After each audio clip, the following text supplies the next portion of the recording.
The art of ignoring people.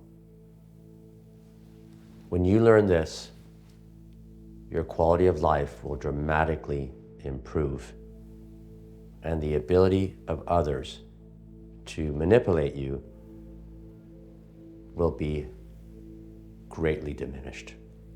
Let me explain. How many have woken up today and for some reason been triggered by a loved one, a spouse? And it might seem like the most trivial things. You've gone downstairs, they've made a mess, dishes are everywhere, they've gone out, it's left on you, and you can react. You can call them and complain, or when they come home, you battle it out, and that escalates. And you have to ask yourself, after all that argument is done, what could I have done different? And the answer will inevitably be ignore it or ignore them. It just wasn't worth triggering yourself and triggering that fight. You could have done a few of the dishes, spaced things out, made things a bit easier. And maybe when you're calmer, the time was right, in a lighthearted way, chatted about it. But as human beings, we're not programmed for that, right? It's our fight or flight instinct, where we're almost programmed, it seems, to make instantaneous decisions without much thought on how to react to situations. But there's a way out, and that is through the art of ignoring. I'm not saying the art of ignorance. There's a difference between the two. Ignorance brings you down to a much lower level. Understanding brings you to a far greater level. But if we all look at aspects of our life, let's turn maybe to work, okay?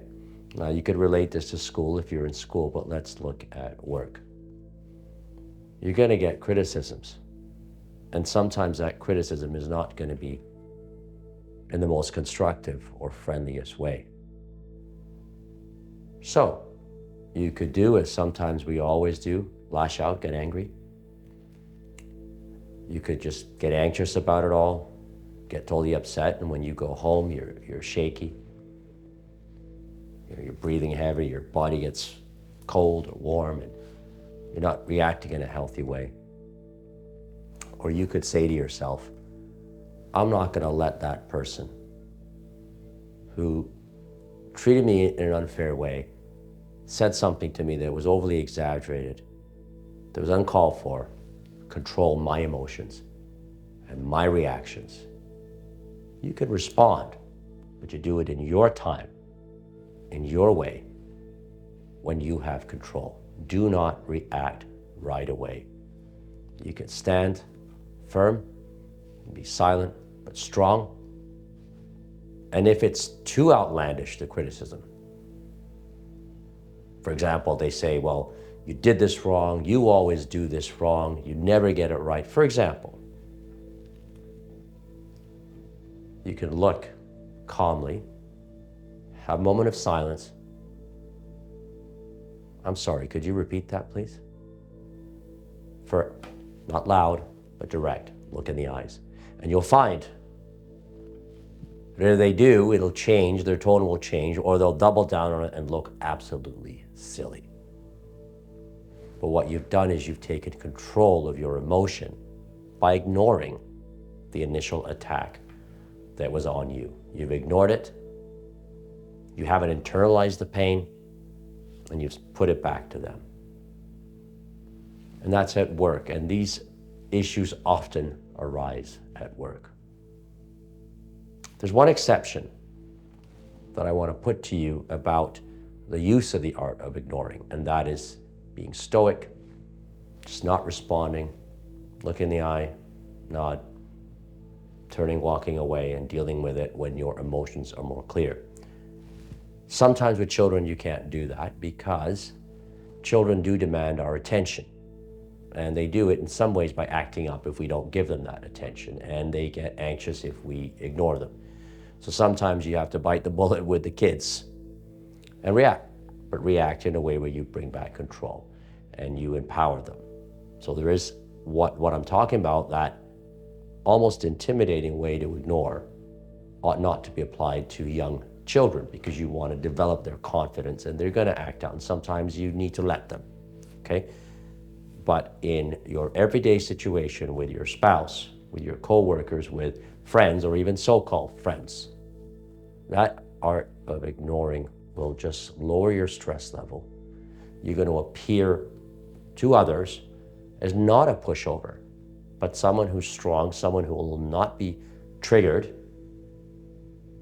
but someone who is strong inside as well, because you're not going to cower like this. You can look and you can say, I'm sorry, could you repeat that? Or if it's just, we don't want to engage, do that, turn around and walk away. This is such an important lesson in life that I wish I had learned at a young age. And most of us, I think, would feel that way, but it will make a huge difference in your life if you learn this art of ignoring and you actually do it. So when you're triggered, almost bring that word to you. Art of ignore. Art of ignore. Click it like that. Art of ignore. And be firm. Don't respond. When we respond with emotion, it is inevitably the wrong response. And we get results that are not good for us. It doesn't matter if they're good for the other person or not. It doesn't matter if we yell back at them, and that's their problem. But it also escalates things and ultimately hurts ourselves, right? Remember this, folks. The art of ignoring is not a sign of weakness. It's a sign of stoic strength that you're developing inside you. And you won't always be able to do it. You may wake up one day, well, I'm gonna now do this. I'm gonna ignore, be strong. Right away, you get out of your room and you're downstairs, and your spouse, whoever, triggers you, and you forget that thought process and you just react, and later on you feel, why did I do that? Now they've escalated, I've escalated, we're not gonna talk for a week, whatever. That's okay. We're human. We're not perfect. Do it again. Practice the art of ignoring. Take care of yourselves, folks. The Fragrant Lawyer, out.